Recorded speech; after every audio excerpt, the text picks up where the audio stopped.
Hey everyone, Curse Deck Builder here, making our way to 10,000 decks assisted, and here we are with John Irenicus. I'm going to say Irenicus Shattered One. This is a blue-black donate/go deck, and the request for this deck is that, you know, I was asked to make this deck more annoying. They said more annoying with their tactics than it already is while keeping it bracket 3. Thanks, Shirok. I don't know if I could, in good conscience, find a way to make a deck more annoying. I can make it more effective, but annoying is maybe beyond my my methods.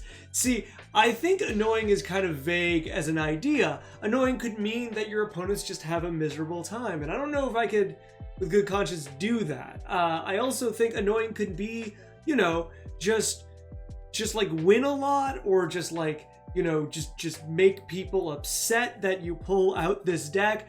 Like, I don't want to promote that kind of gameplay. I think the internet is full of stories of people already getting too salty or too upset about something, especially like a commander deck. So what I'll do is I'm still going to help the deck grow stronger. I'm going to give it alternative ways to win, other ideas, cards it can, you know, maybe cards that allow it to go in different directions and improve on what we have. And if that happens to make the deck more annoying, well, I'll leave that to you. Still, I think this is a very, very fun deck with a very unique commander that makes me excited that it comes from Baldur's Gate. Usually I don't like this kind of stuff, but I will admit a lot of the Universe Beyond, Baldur's Gate, all of this stuff has like some really unique kind of flavor, and this deck is a very unique deck. So without further ado, let's take a look at the commander before we start looking at the deck, because I've got a lot to say actually. If you'd like to take a look at the deck list we're talking about today, or if you'd like to submit your own deck list to me so that I can make a video assisting your deck, please check the video description down below. So getting right into it, John Irenicus Shattered One. What do they do and why are they our commander? Well, they are a 3/3 elf wizard for 2 blue and a black, that's Dimir colors, and they have 2 main abilities. The first one is, at the beginning of your end step, target opponent gains control of up to 1 target creature you control. Put 2 +1/+1 counters on it and tap it. It is goaded for the rest of the game, and it gains this creature can't be sacrificed. It attacks each combat if able. This is explaining goad. It attacks each combat if able, and attacks a player other than you if able. And then the second line of text that says, whenever a creature you own but don't control attacks, you draw a card. Now, this is a very interesting commander. So it does a very unique kind of donate ability and gives that donated creature quite a bit of like a boost in power and a boost of usability from you, like your perspective as the player who plays this card, right? Like, you're giving away your creatures, you're making them stronger, you are forcing them to attack other players if able, and then it also can't be sacrificed. So you gain this like really nice package of a very annoying card to have. And I do really like that. That second line of text, the second ability, whenever a creature you own but don't control attacks, you draw a card. This one is a little less important, I would say. It's really depending on that first line of text to do a lot of work. Now, I'm going to introduce another way to do this, but there are a bunch of other ways you could be using donate cards, which this deck does, or a few other things, to kind of ensure that your opponents get these creatures and you get the card draws. But I'm going to argue the card advantage you get from that second ability isn't as important as everything else this deck does. And what this deck does is a lot. It has a lot of really interesting creatures that are very, very good to give at your opponents. From little things that increase like the damage you take by casting creatures, to things that may lock you out of any other attacks, or things that can kind of put you in particularly bad situations where you cannot cast creature spells at all. If you've never seen this deck and the commander catches your eye, this deck list is actually a really nice place to start. I think it kind of covers a lot of the core of what makes this deck interesting and fun, while not going off into too many random directions, so it is a nice baseline. It's got a good amount of board clears, it has some card draw, some pretty strong card draw I would say as well, it has some nice defensive options, so like as a starting setup, I am really happy with it. That being said, there's a few things I do want to point out right away. The first things are, as viewers know, we're going to go through lands, and we've got 35 lands. And I'm going to be honest, I think this is too few, especially when we've got 29 cards, and our curve, well, we'll get back to our curve. We have quite a few cards here that we do actually want to be able to cast that are upwards of 5 mana. We've got these 6 here, and that's not even including things like Phyrexian Obliterator. That is pretty difficult to cast with with these 10 islands in the deck, so it might as well be a 5 or 6 mana spell, or just other 4 drops that we want to curve into, including our commander, who we want to curve into as fast as possible. Now, it seems like we're trying to make up for that with mana rocks, and with that in mind, I have a quick thing I want to say about this. This is something I may have brought it, I bring it up every now and then, but it's really been on my mind for a while. I really do think we are trying to make up for too much of our mana base with artifacts these days. And this is quite a bit for me. We're playing Soul Ring and Arcane Signet, which I believe should be just stock in 2-color or more decks. Then we play Dimir Signet, we play Mind Stone, we play Talisman of Dominance. And that's not quite a bit, but it is 3 more than I would be playing, when I could just take those 3 and I could just make them lands. And I think I would be like, I think the deck would just be much better with 38 lands and just a few less artifact or mana sources. And partially I want to say that because this deck has a lot of cards it wants to play on the way to its commander, right? The dream is usually, if we have a 2-mana mana rock, is that on turn 2 we play our 2-mana mana rock, and then on turn 3 we cast our 4-drop commander. This is a very tried and true thing. But I do want to note that our commander actually does not do anything if we don't have an aforementioned creature. I don't think aforementioned works like that. Sorry, we don't have a creature in play already. And so with only one drop in the entirety of the deck, our really like high roll, quickly put out our commander on turn 3 really doesn't do anything for us, right? It doesn't put us into a situation where we can take advantage of it because we have nothing to trigger on that end step. And that sucks. That's not a great feeling. So to that, I think, why are we accelerating into our commander when I'd rather be dropping out like, you know, Flesh Reaver, then put out Master of the Feast, and then finally drop our commander with now 2 options to send to our opponents, right? Because we want to be careful if we're going to get these creatures removed or something else is going to happen. We want to operate in the sense that giving ourselves more options and more time. Plus, it's not really like we need to rush into this. Some of our greatest cards are higher mana, and it does put us into positions that, you know, we don't need to rush into playing out our commander. So with that in mind, I do want to cut the mana rocks. So just, this was all about the amount of lands, but going back, I think our curve might be the biggest problem of the deck. It is very chunky around the middle and suffers from what I think is a pretty bad problem that I see in 4-mana commander decks. So for those who don't know, the first thing is that when you have a commander of a certain mana count, usually 3 and 4 are the ones I try to pick on the most, they kind of have this inherent nombo if you have a lot of cards at that mana cost. So this is the example here. You can see we are playing a total of 13 permanents and 3 spells, which is 16 spells, 15 of which are not our commander.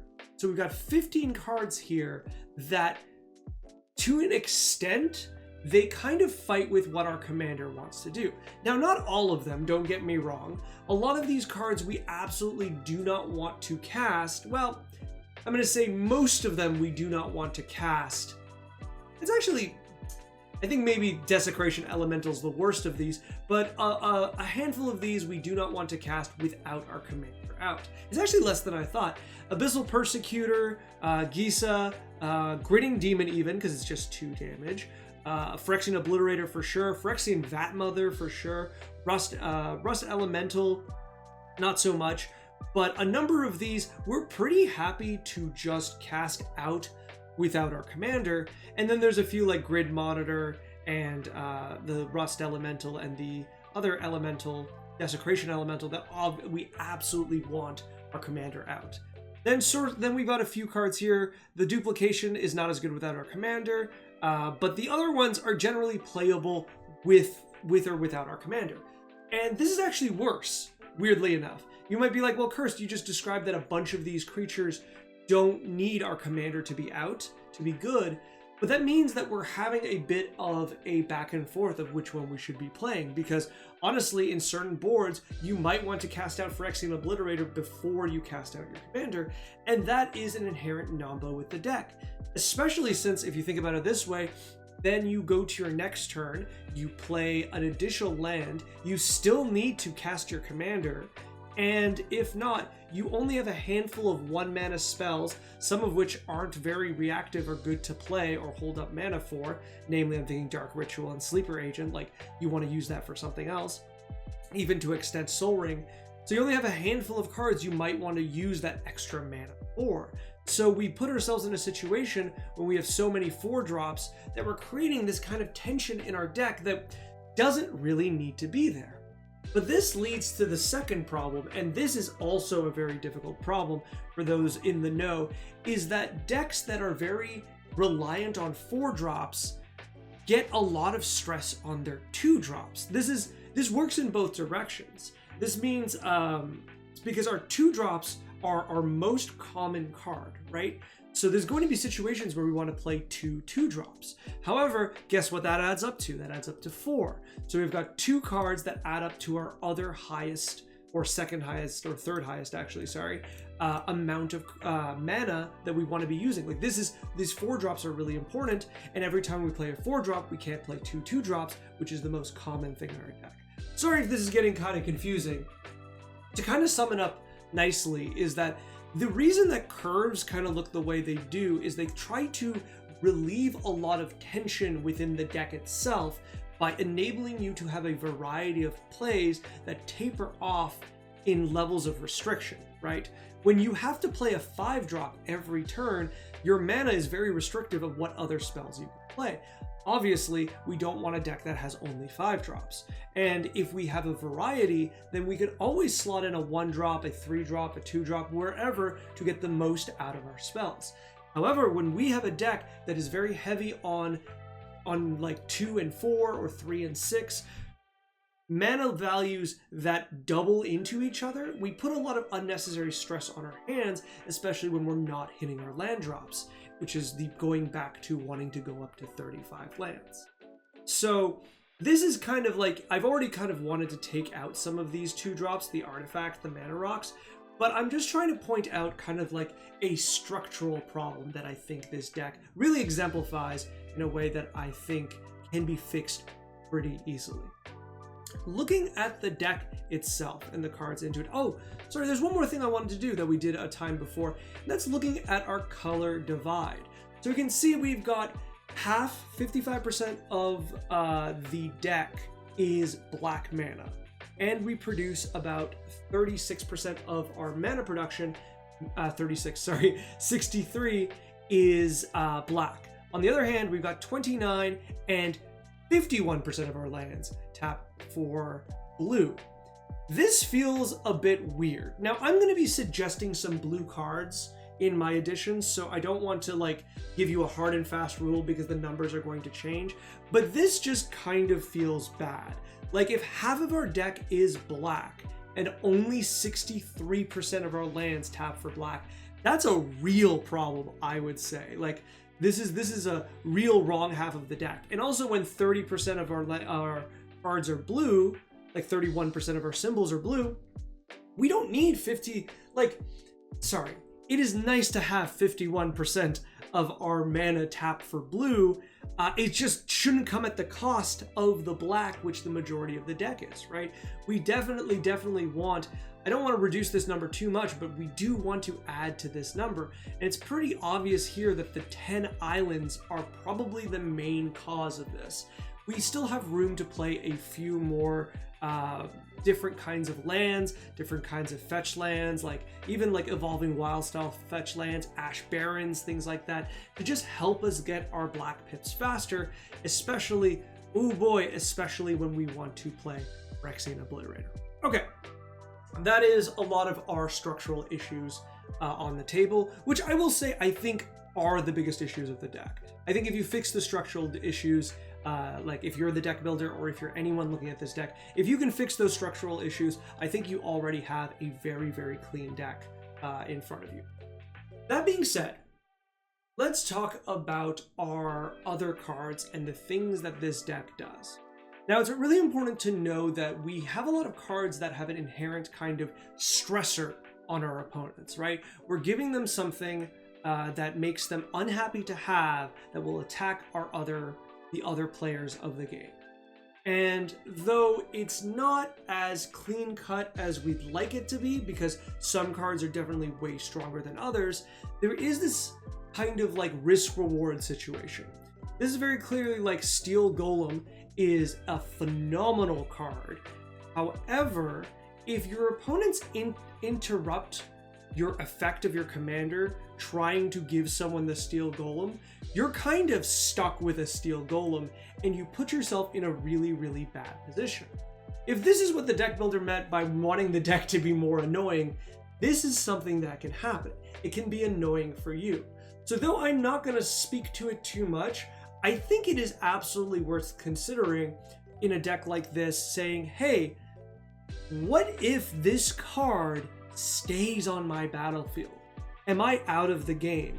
Which, if you don't have ways to destroy that creature, which you do, but you don't have tons, you might be stuck in a loop of not being able to really play a third of your deck, right? Including your commander. So I just want you to turn your mind to that. This is something that like other donate commanders don't have as much of a problem with, because they can donate non-creatures, or they have more options out of creatures that are superior. For example, and this might be a hint for the future, the red-black Blim, I believe, the comedian, gets to donate permanents, once again if I'm correct, and so you can donate to your opponent's Blood Moons. There are other ones that also donate permanents and the like, but giving things like Blood Moons, which are symmetrical effects that you don't care where they are, and you don't have to worry about them attacking, blocking, or staying on your side of the battlefield, it really helps the fear of, oh no, what if someone stops me from doing what I want and I'm stuck with the card I wanted to donate, right? That being said, you might be in a situation where you have Steel Golem and donate in hand, and then you're not too worried about about it staying on your battlefield, but still something to consider. So that's a nice little spectrum I want you to think of all the cards in, of like how annoying it is to have. The other side of the spectrum, and this is the really important one, is how strong is it for it to be attacking your other opponents? A really good example of this is Rotting Regisaur. This is an amazing creature just to have yourself, right? Nobody dislikes having Rotting Regisaur. The truth of the whole, oh no, I discard a card once a turn, is that a number of decks, your opponents, your own, all over the place, right, see that trigger as a benefit. If you're playing Reanimate, if you're playing Delve, if you're playing any form of recursion, any form of take advantage of something in a graveyard, right? You are so happy to discard this card. This card is all upside. So when you give this to an opponent, you give it 2+1/+1 counters, making it a 9/8, right? And then it has to attack. This is amazing. You put it on the board. Your opponent might benefit from the discard, but they're also smashing face really hard. So it's not very annoying, but it's extremely strong. And you have to find that kind of where on that spectrum you want that deck to be. Cards like Master of the Feast, cards like where are they? I know there's another one in here. Honestly, like Grinning Demon as a 8/8 goated creature. Like, these are creatures that you're just like, you know what? The downside is really not nominal for my opponents. I guess Abyssal Persecutor is another one. I don't think they're too worried because unless they put you all in the negatives, it's not particularly bad. But we have to find out where we want to be, and there's a few outliers here that I want to look at. Abyssal Persecutor might be the biggest one, because I think despite this being seemingly an annoying card to give to your opponent, it's actually much more problematic to you. What do I mean by that? What I mean is, part of the thing that allows you to stay in the game and to win games at all is your opponents knocking each other out. In fact, the longer they're all around, the worse it gets for you. Sure, you have more of your creatures hanging around, doing things, you get to draw more cards per turn, but realistically, they get to enable themselves to get into situations where they can beat you, find ways to get rid of all of these creatures and turn the tables on you, because the truth of the matter is, you don't have a lot of creatures. All they need to do is to dissipate or destroy your propaganda, your dissipation field, and then every other creature that isn't goated will probably be going at you. And there's not much you can do about that. In fact, your board clears are pretty rough because they leave your opponents with no creatures, undoing the work you did. Note here, I think cards like Barter of Blood, and there's a few others like this that are instead mass sacrifices rather than mass destruction, would probably be better because your opponents have to keep their goated creatures, which is probably beneficial to you. However, very specifically, when you have something like Abyssal Persecutor, your opponents can put themselves in a situation where one player may be knocked out, technically, but they're still in the game, and they might look at you and go, okay, or look at your other opponents and say, okay, I'm dead in the water. Why don't you just keep attacking me with your goated creatures and focus on the player, the donate player, with everything else? Because this player is out, and now all of that goated energy is going nowhere, right? All of that damage, that immense amount of 8/8 flying trample is now just basically tapping for nothing every turn, which is very beneficial to your opponents and very bad for you.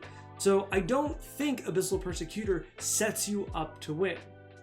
Likewise, I do worry about cards like Archfiend of the Dross, which have downsides that are really not that hard to get around. Don't get me wrong, like the whole, oh, in 4 turns you lose sounds scary, but either A, people really have the means to proliferate pretty easily, or B, they just have to exile it, which is very accessible, or blink it, which are things that they can do. And sure, you could be like, well, I've got counter magic to kind of stop that.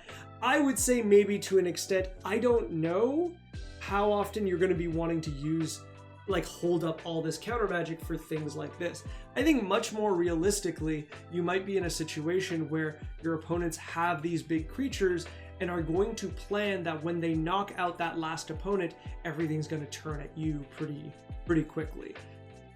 It's not the worst. It is just notably, I think, not as effective of a downside while not being, I guess an 8/8 is fine. It's just this last line of text of whenever a creature an opponent controls dies, its controller loses 2 life, can occasionally do things to you, even though you are not very much so on creatures. Another one that really catches my eye is the Evil Eye, and mainly because it has that text, non-eye creatures you control can't attack. This can be beneficial for your opponents because it allows them into a state where they're only attacking with well, to be fair, a 5/8, but it is only a 5/8. If you don't plan out your donates well, you might give this to someone while you want to give them other things, and all of a sudden those other things aren't beneficial for them at all, right? Or beneficial to you because that goated text does not do anything.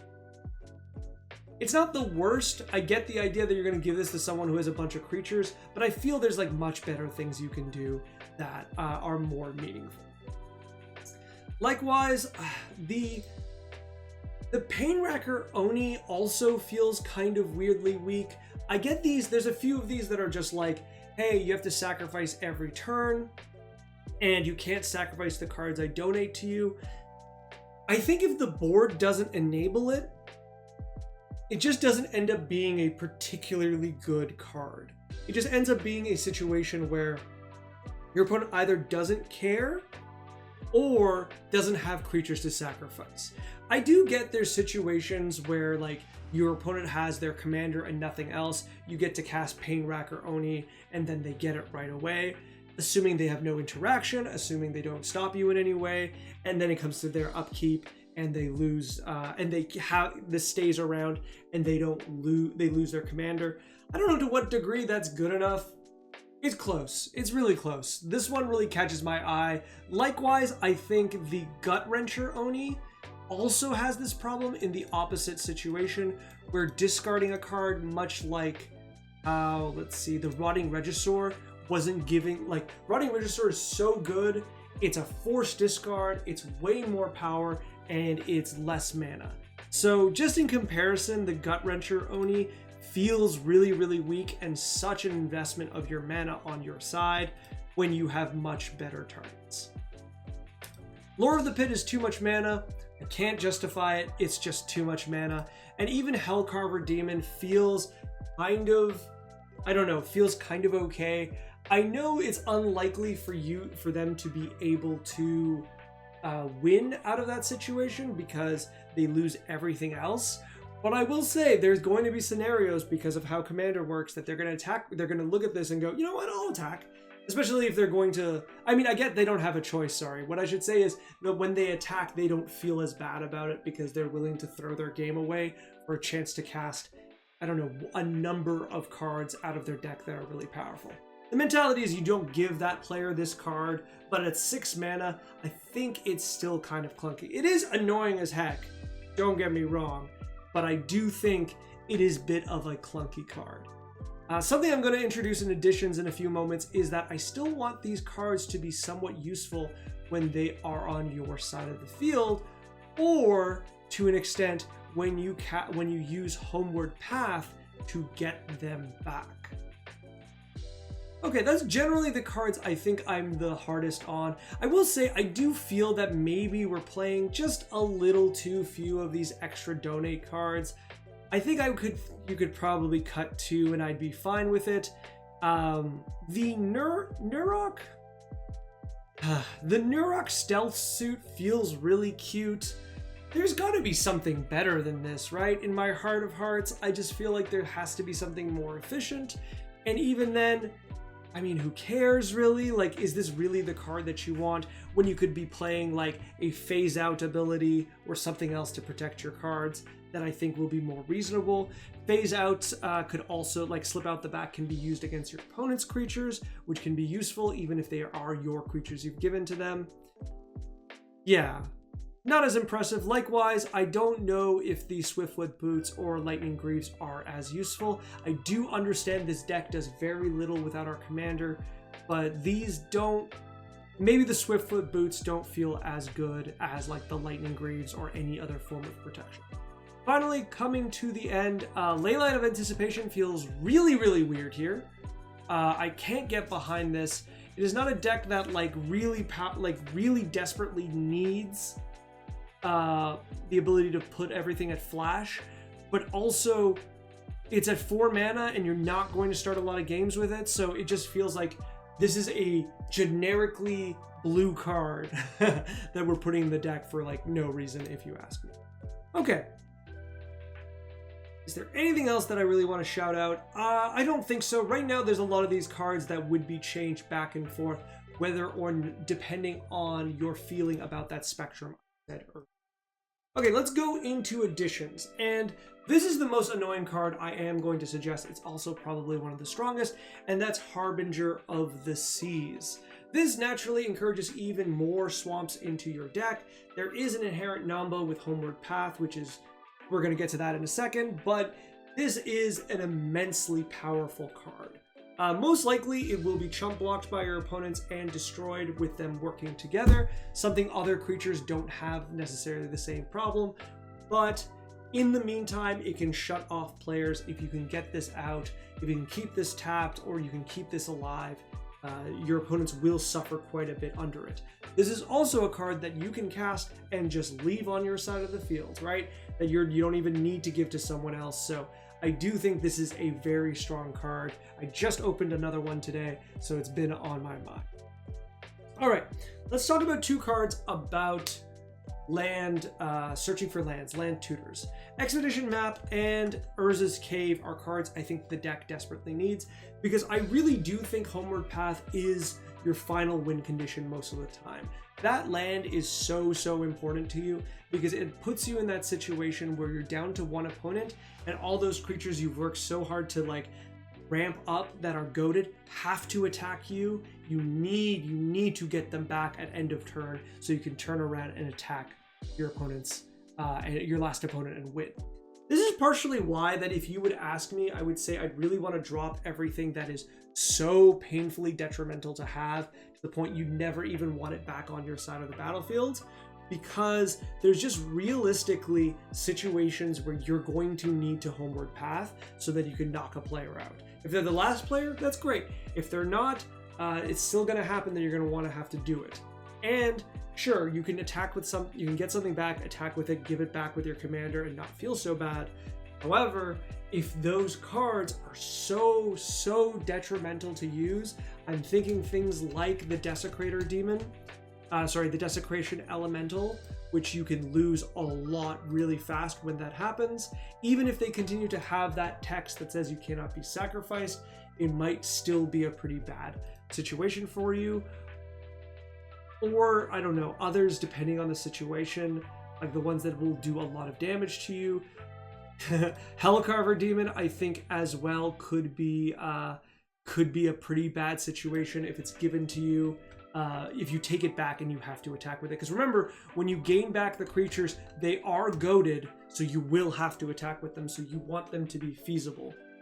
Sure, maybe that's going to add up into a situation where you win and you don't care about the downsides, but it's something worth considering. So to that point, I think these two cards are essential to make the deck work because you really need that Homeward Path a lot. Then we're going to go into one of two sections of cards that definitely put more blue cards in that I do want to mention. The first section is a series of unblockable creatures or creatures that are very hard to block. And the reason is I like these twofold. I like them, one, because they are early drops that the deck really needs. Sure, they attack for 1 or 2 damage during the game, but they're very different and very strong kinds of donate cards. Because once these become 3/3s, they become a lot more feasible. If you're playing some proliferate cards, which you're not right now, but you could, these creatures can get bigger and bigger and provide more and more problems for your opponents, because it's like you've given your opponent a lightning bolt every turn that they have to point at your other opponents, or something akin to that, right? They're going to do a lot of incidental damage really quickly, and they lack the one weakness all of your other creatures don't, where your opponents cannot conspire together in order to get them destroyed. I will say that these cards are really impressive to me. I know this is somewhat of a different direction to take the deck in, and they're not as annoying, let's say, but I think they're really meaningful and very useful. To an extent, I would consider these pretty strongly, and maybe find a few more backup cards that would assist cards like this. Ways of making them grow, ways of them doing other things, ways of getting more and more damage in. I just think that they're going to add up really quickly and they're going to matter. On the other hand, ignoring the fourth card, it's just because of the search that I did, we have a very interesting cycle of cards, two of which I respect way more than the third. And this is what I'm going to call the Thought Beast cycle, right? These are all creatures that have evasion, okay stats, let's say, but with a detriment of reducing the owner's hand size. Now, I think these are all fine. The Thought Devourer, I think, is just too much mana in my opinion by the time it matters. It's also 4 mana that kind of sucks. But the Thought Nibbler and the Thought Eater are pretty reasonable. They become a 3/3 flying and a 4/4 flying respectively with Goad, and they do pressure your opponent's hand size, I would say, pretty dramatically. I think also, I'm pretty sure there's a few more cards like this. I think they exist that they reduce your opponent's hand size when the creature is on your side of the battlefield. I think they're Kamigawa Rats from the original Kamigawa. Sorry. Those can be really, really powerful in addition to that, but they don't fit the deck as well. These are just kind of neat. They're really disgusting, especially this first one, the Thought Nibbler, and maybe Thought Devourer, but like, I think they can be useful, annoying cards against the right player. It's not the same thing as everything else, but you can put pressure on the control player or the stacks player in the room by forcing them to make harder decisions every turn. Cutting them down, if you can give both of these, honestly, the Thought Nibbler and the Thought Eater to one player, all of a sudden their maximum hand size is 2 cards. You might as well consider them pretty much out of the game at that point. What's also really interesting about these cards is that they might be more willing, your other opponents might be willing to allow these players to keep these cards. Like a lot of the donated cards, your opponents might be like, okay, I'll block it and destroy it so we don't have to deal with it anymore. But the Thought Nibbler and the Thought Eater, by the time that happens, they've already done they've done the work, and your other opponents might be like, you know what? I don't mind that your maximum hand size is actually 4 instead of 7. It's kind of useful to me, and it might be kind of funny. So I don't know to what degree I love them. I do really like that the Thought Nibbler is 1 mana. I think it's reasonable also to be able to play this yourself and not have to rush into donating it, because at a certain point in the game, you're just fine with having a maximum hand size of 5. Now, how that plays with Necrodom, I think is a little tricky, but it is there. All right, let's go for Coveted Falcon. Coveted Falcon is really interesting to me because it does a good impression with its face-up ability of your commander, where it's going to give a bunch of permanents to one player. That's the important part, but a bunch of permanents, and then you draw a bunch of cards. So you get kind of like both abilities right away. But that first ability, which is a lot easier, is which whenever this creature attacks, gain control of target permanent you own but don't control, plays kind of fascinatingly with your commander. This allows you to take back your creatures and then give them back again repeatedly. And every time you do that, you do get to grow the creatures quite a bit. And I find that to be really, really interesting with like those 1 mana unblockable creatures, because then you start to grow them into a very big number.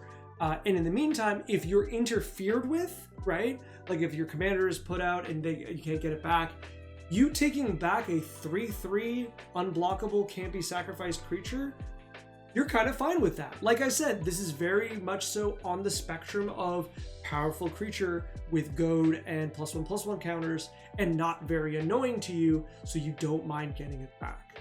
This also, Coveted Falcon, is really interesting because it's one of the few ways you can give lands to another player, and you can do some pretty good bargaining to that player who is out of mana when they desperately need it. Or if they're like, I don't know, a multicolored deck with black, and you just put out the Harbinger of the Tides, so everything's islands, maybe you could make a deal with them to give them one of your swamps so they at least have one of their colors back. Something to consider. I do think this is a really, really cool card though, and I think it definitely belongs in the deck. Just one of those cards that I was thinking of that seems to be missing is Priest of the Bloodright. This element is something that I think very much so is the direction I want to go in this deck. Is I want to use really good ETB cards that you don't mind your opponents having, that you still get to reap the benefits of. Priest of the Bloodright is a really good impression of that because you get to keep the 5/5 demon and they get a 4/4 thing that drains them every turn. I don't think it's even the drain that matters, right? I think the idea of giving them a 4/4 goad while keeping the 5/5 demon is the goal in this situation. Them losing 2 life every turn is probably negligible, but them attacking with a 4/4 and then you attacking someone with a 5/5 is much more attractive. So I think this is a pretty clean card. Once again, very much so not on the super annoying to have on your side, but that your opponents will be annoyed about the deal you made. Another card that I thought was notably missing is Spark Double. Just having 2 of your commanders seems so important in a number of scenarios that I think it's just worth having this happen. I will say there's also something pretty ridiculous if you give someone your commander I don't know if you'd ever want to do that, but it would cause some real chaos. You want to be annoying? Imagine having two of John Irenicus, whatever, two Johns on the battlefield for your opponents to have to like navigate through. That could be annoying. Even if you don't want to do that, this is a very powerful card. Likewise, something that I think is interesting and fixes some of our mana problems is Heartless Summoning, because the -1/-1 only affects them when they're on your side of the field. So in theory, you're not really getting the downside that this card tends to bring, right? Because you want to do a lot of your damage from your opponents attacking each other. So if you were to put in, for example, the Rotting Regisaur, and yeah, it's a 6/5 all of a sudden, oh no, and you paid 1 black mana for it, you're pretty happy to either keep it, honestly, or to donate it and it becomes a 7/6 again, right? This is a really nice kind of way to save a lot of mana and does way better than any of those mana rocks ever will. So I think this is the one that really catches my eye. I will say it did just get reprinted, and I think it is notable that it used to be quite an expensive card. So take advantage of it if you can. I think this is very powerful in this deck. There's probably some cards you don't get to play because of this, but I think they're few and far between. Sorrow of Discord is one I saw someone play, and I thought this is definitely in the system that I like, right? So this is a card that has a very strong ETB, and it doesn't matter whose hands it goes into after, while being a really good attacker. You're happy to keep the Sower, you're happy to donate the Sower.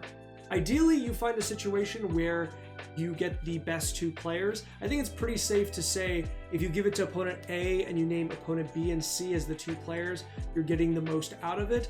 But when you're down an opponent, there might be a situation where all of a sudden the Sower is just going to do damage to themselves because they're going to hit the other player with it. It's not like perfect. There's going to be a lot of situations where you are going to have to make the best of it, but I think it is a very strong card that causes a lot of stress very quickly. It also just, in a way, is one of those cards that mirrors damage, and you might as well interpret as a doubling effect for a Go deck. So I do think this is possibly really strong, but at times might be a bit clunky. Speaking of other cards that are really strong ETBs, namely demons that I was looking at, there's a few others here. Garuda is really interesting. Obviously, we can't use it as a commander. We could if we change the deck fundamentally, but I don't want to. However, this is a really cool card because once again, it is just a really good ETB that can do a lot for you or your opponents. Like you can cast this, mill a bunch of cards across the table, and maybe you can put a even creature from your graveyard that you want to donate. You can put that down and donate that, so you get a lot of value. Or you can just grab another value creature from your opponents and be happy to take that. After which, just donate this as an 8/8. You're pretty happy, it's done its job, you've gotten ahead, and you've gotten something out of it. So I like both sides of this. Like once again, it helps when you're the one donating, but it also helps when you don't know if you want to donate, right? Both sides are good, you're going to be pretty happy. Lord of Change is another one that I think is really good, another ETB demon. I think this is a lot of mana, don't get me wrong, I do get this. If we play Heartless Summoning or things like that, I'm happier with it. But this becoming a 8/8 flying ward 3 can't be sacrificed is a very big beater. And you've already drawn the 3 cards that you wanted, so you're very much so ahead. This might not be the best creature to be seeing coming back at you, but we have Homeward Path for that, so I don't think we're too worried. Once again, following the idea that I'm really happy to be having these creatures returned to me to be able to swing out with them. One more annoying one for the road. Doomsday Excruciator is a card that I don't think anyone plays. Don't get me wrong, I wish it wasn't the case. This is such a cool card. Doomsday is a really sweet card, but it's really clunky. Oftentimes I would say the whole like giving everyone a double Doomsday or not necessarily, but like a top 6 cards left is really strong, but you're generally not happy with keeping this card because you're basically going to lose twice as fast as everyone else if you're not somehow like this wonderful mill deck that can also afford 6 black pips. So it's not realistic for most decks, but I would argue this is a deck it's super realistic in, right? You play this, everyone loses everything but their top 6, and then, their bottom 6, and then you immediately donate it. Now, what's funny about it, I'm realizing as I'm saying this out loud, is whenever this thing attacks, you draw a card. So this might be actually really bad if you keep your commander. Maybe I'm regretting this. I don't know. This is close. The fact that this is going to put everyone into a deadlock, if your opponents don't have a bunch of your creatures already, Doomsday Excruciator being donated is really, really good. It's just going to be able to like lock the game out to your opponents while forcing them to attack each other to the end with this 8/8 flying. Is it perfect? I don't know. I will say the thing is if you can make up for the fact that you are like, if you can get rid of your commander right after this, I'm pretty sure you win the game against most opponents, right? If they already have donated creatures, they're going to attack each other and not be able to stop you. And a lot of decks will just not be able to muster the amount of damage that they need in their last 6 cards to stop you either. So this can be seen as an alt win con. I'm going to leave this here. I'm not too sure. Perhaps the ideal idea of playing this, homeward pathing all your creatures back, giving this to someone with your commander, and then accepting the fact that you're drawing an additional card when it attacks with the idea that you're still knock out the rest of your opponents. Maybe that's good enough. I don't know. I've kind of soured on the idea, but I still want to leave it here.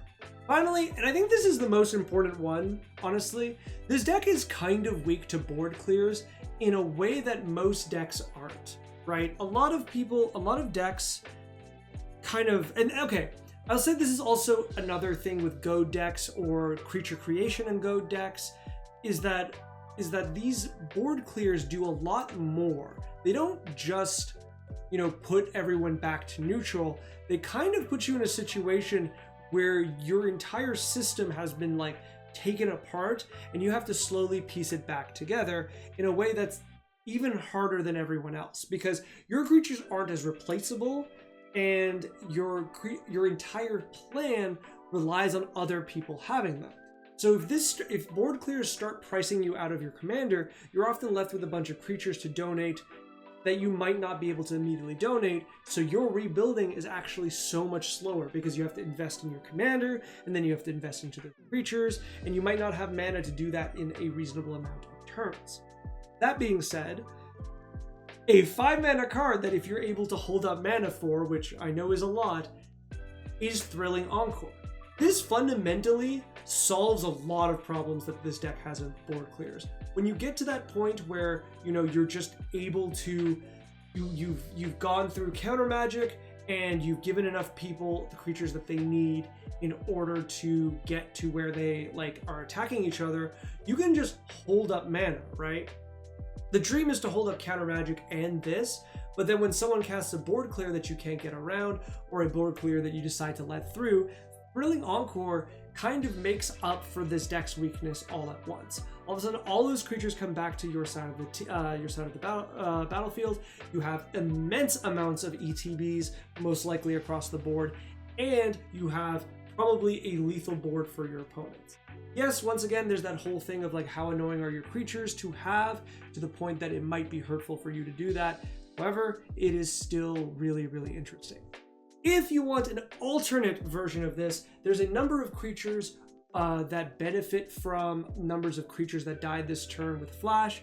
There is at least one instant that says generate X22s or an XX. There's a bunch of these kind of black anti-board clear cards that take advantage after a really big board clear, that it might be at least worth playing the first one because of how devastating board clears are for you. And that's going to be it for me.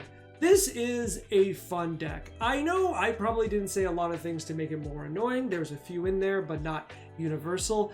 I really think the deck doesn't need to get more annoying. It's really already got some problems with itself, which are not like deal breakers. They're just like you're dependent on your commander. You have a clunky sort of creatures that are really, really strong in one ways and really weak in others. Trying to annoy your opponents might just exasperate the problem. I think if you try to make the deck just cleaner, fix the structural problems, it's going to do really, really well. All right, with that in mind, thank you for watching. Good luck. Happy deck building. Thank you so much for watching. This video is brought to you by viewers like you and people on my Patreon. If you'd like to send me another draft of this deck, or any deck, there is a link in the video description down below. And if you'd like to make your deck one of my donation decks I work on, there's a link there too. Finally, if you'd like to like, comment, subscribe, I would be very appreciative. It helps the channel quite a bit. Thank you and good luck in brewing and building.